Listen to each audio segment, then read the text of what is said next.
where we will discussing that roads and highways. We already discussed the different trends in the transportation, how the transportation system evolved. Now come to our first land transport, that is road and highways. First of all, you can find the roads as pathways, as metal roads, even in the form of international highways.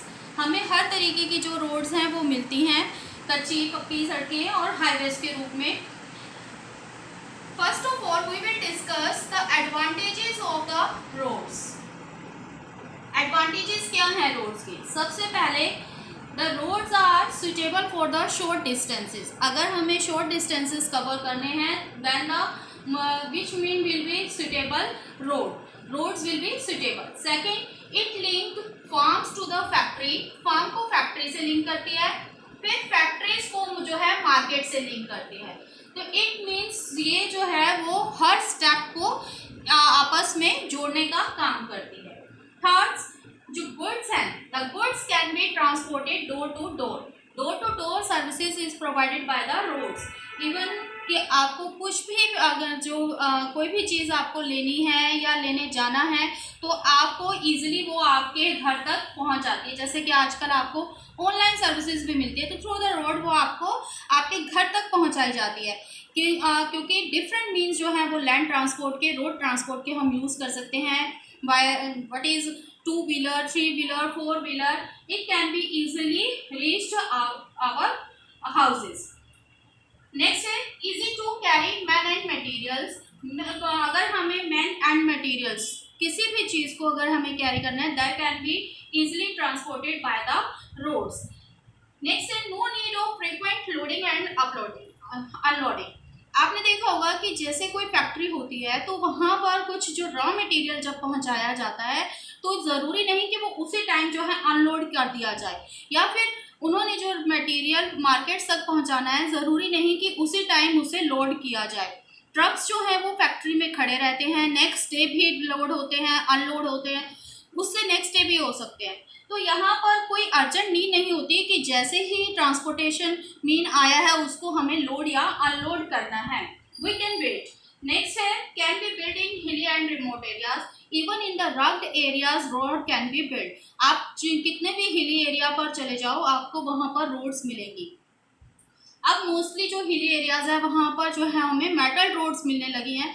Otherwise कोई बहुत ही remote areas है वहाँ पर भी आपको unmetalled roads तो मिलेंगे ही.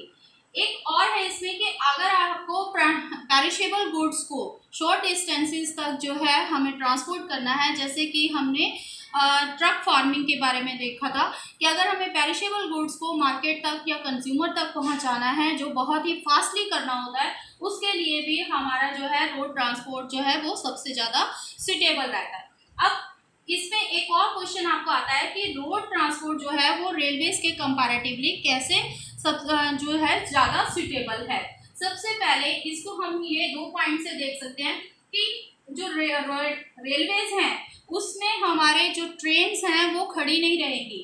उसको जैसे ही कोई भी ट्रेन आती है उसे हमें तुरंत जो है क्या करना पड़ता है, लोड या अनलोड करना होता है. तो it can not be wait. और सेकेंड, जो रेलवेज हैं वो हिली एरियाज में बनाना बहुत डिफ़िकल्ट टास्क है. आज तो फिर भी आपको जो है कुछ हिली एरियाज में ऊटी, शिमला वहाँ पर रेलवे लाइंस मिल जाती हैं, लेकिन फिर भी बहुत सारे आज भी हिल स्टेशन ऐसे हैं जहाँ पर रेलवेज नहीं पहुँचती, वहाँ पर सिर्फ रोड्स ही बनाई जा सकती हैं. थर्ड जो है इसमें रोड और रेलवेज के कंपैरिजन कि गुड्स जो है वो डोर टू डोर जो है वो थ्रू द रोड्स ही कैरी की जा सकती हैं. Door to door services is not can not be provided by the railways. Railways जो है वो डोर टू डोर सर्विसेज नहीं दे सकता. इसलिए इन सब चीज़ों के कारण जो है रोड ट्रांसपोर्ट जो है वो रेलवे के कंपैरेटिवली ज़्यादा सुटेबल है. अब 2 टाइप्स की मेनली हमें रोड्स मिलती हैं. फर्स्टली मेटल और अनमेटल रोड्स.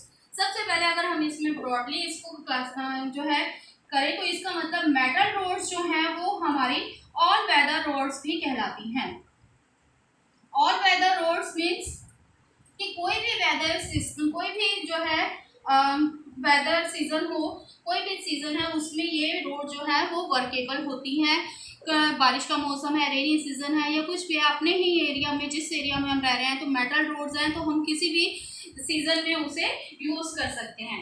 अनमेटल रोड्स जैसे कि मोस्टली विलेजेस में मिलता है, जैसे ही रेनी सीजन आता है तो वो हमारे सूटेबल नहीं रहती, वर्केबल नहीं रहती।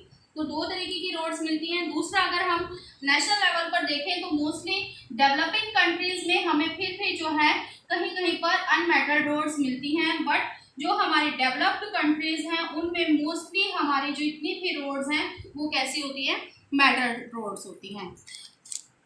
अब रोड्स के बारे में जनरली जानने के बाद हम इसका जो हमारा मेन टॉपिक है that is world distribution of roads, वो डिस्कस करेंगे।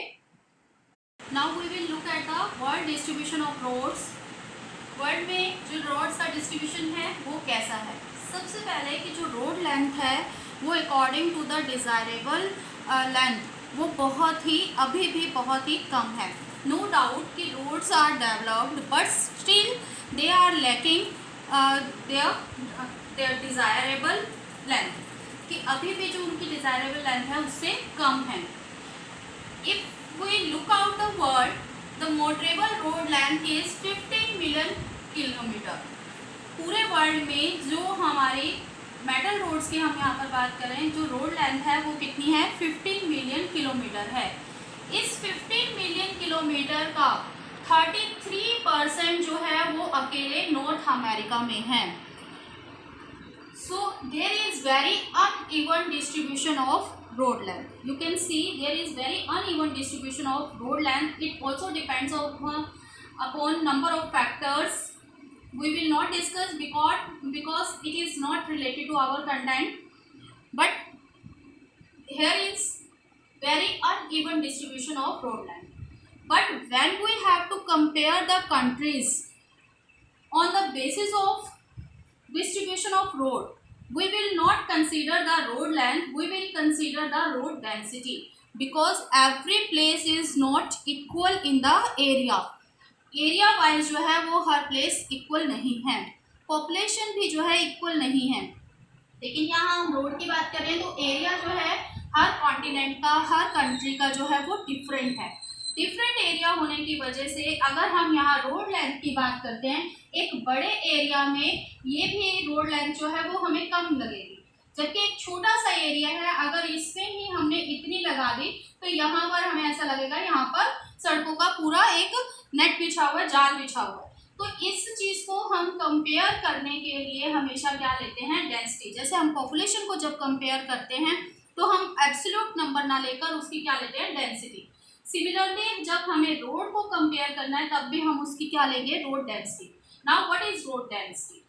It is the total length of roads per 100 square kilometer area. Suppose it is a 100 kilometer square area. अब इस 100 किलोमीटर स्क्वायर एरिया में कितनी रोड लेंथ है, कितनी road length चाहे वो कहीं पर भी जा रही है, ये कितना किलोमीटर है, फिर उसके बाद इस किलोमीटर को भी हम इंक्लूड कर लेंगे, ये भी इंक्लूड हो गया, ये भी।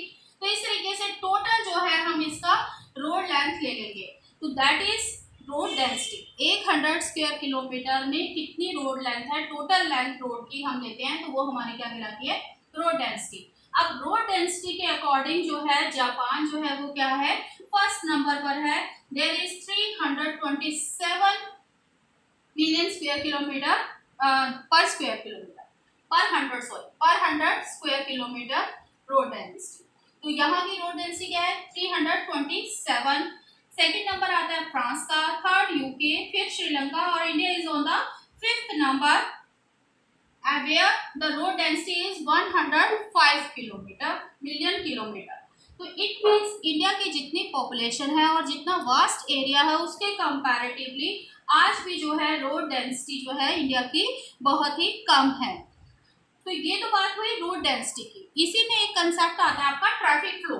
अब जितना भी ये रोड है, रोड जो है वो किस लिए बनाई जाएंगी, कि जहाँ पर भी जो एरियाज ज़्यादा डेवलप हैं वहाँ पर गुड्स और पर्सन्स दोनों को ट्रांसपोर्टेशन मीन चाहिए और उन ट्रांसपोर्टेशन मीन्स को डेवलप करने के लिए रोड्स डेवलप की जाएंगी। तो इट मीन्स कि जब रोड डेंसिटी की हम बात करते हैं तो इसके साथ साथ हमारे पास एक कंसेप्ट आता है ट्रैफिक फ्लो। ट्रैफिक फ्लो क्या है?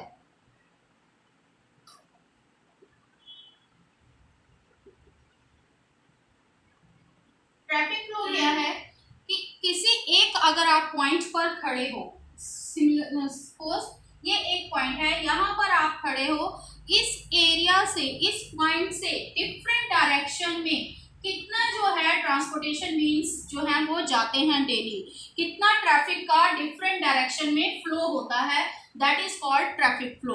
अब जैसे जैसे पॉपुलेशन इंक्रीज हो रही है, हम इंडस्ट्रियलाइजेशन की तरफ जा रहे हैं, हम जो है डेवलप्ड स्टेज की तरफ जा रहे हैं, तो उतना ही जो है ट्रैफिक जो है वो इंक्रीज होता जा रहा है। डिफरेंट मीन्स ऑफ जो ट्रांसपोर्ट है दैट आर आल्सो डेवलप्ड, इसलिए पहले के कंपैरेटिवली आप देखते हो कि इतना ज़्यादा हमें भीड़ भाड़, इतना कंजेशन, इतना ट्रैफिक जाम जो है वो मिलता है। मोस्टली हमारी जितनी भी मेट्रोपॉलिटन सिटीज़ हैं, बिग सिटीज़ हैं, उनमें हमें ट्रैफिक जैम और कंजेशन की प्रॉब्लम्स जो हैं फेस करनी पड़ती है। अब जैसे दिल्ली जैसे का एरिया का लो या मुंबई जैसे, जितना यहाँ पर पॉपुलेशन है, जितनी वहाँ पर डेवलपमेंट हो रही है, मार्केट अवेलेबल है, तो उतना ही ट्रैफिक भी इंक्रीज होता जा रहा है, जिसकी वजह से जो हमारा जो स्मूथ रोडिंग थी उसके साथ साथ वहाँ पर फ्लाईओवर्स बनाए जा रहे हैं उस कंजेशन को कम करने के लिए। Still we are facing the jams. तो ये जो है ये प्रॉब्लम हमें most of the big cities and जो मेट्रोपॉलिटन सिटीज़ हैं उनमें हमें नज़र आती है। इस ट्रैफिक फ्लो में भी हमने बताया कि बिग सिटीज़ और मेट्रोपॉलिटन सिटीज़ में हमें जो ट्रैफिक फ्लो है वो ज़्यादा दिखाई देता है। इसके साथ साथ दूसरी चीज़ की टाइम भी जो है इसका डिफरेंट है। ट्रैफिक फ्लो का एक पीक टाइम होता है ट्रैफिक फ्लो का, दैट इज पीक टाइम जो है जब सबसे ज़्यादा हमें जैम्स और ये सब चीज़ों की देखने को मिलता है सिटीज़ में या विलेजेस में, कहीं पर भी आप देखो, मोस्टली सिटीज़ की हम बात करेंगे कि यहाँ पर हमें ट्रैफिक को जाम की प्रॉब्लम देखने मिलती है। वो टाइम कौन सा है? Morning time and evening time. Morning and evening, इन दो टाइम में जो है वो हमें सबसे ज़्यादा ट्रैफिक फ्लो मिलता है, क्योंकि मॉर्निंग टाइम जो है वो लोगों का काम पर जाने का टाइम है और इवनिंग टाइम में they return back to their homes. So उस टाइम, दोनों टाइम पर हमें जो है ट्रैफिक फ्लो सबसे ज़्यादा हाईएस्ट यानी अपने पीक पॉइंट पर मिलता है। That is traffic flow which is also related to the roads. It can be asked in 1 or 3 marks question. Next, highway, we will discuss it in the next lecture. So have a nice day.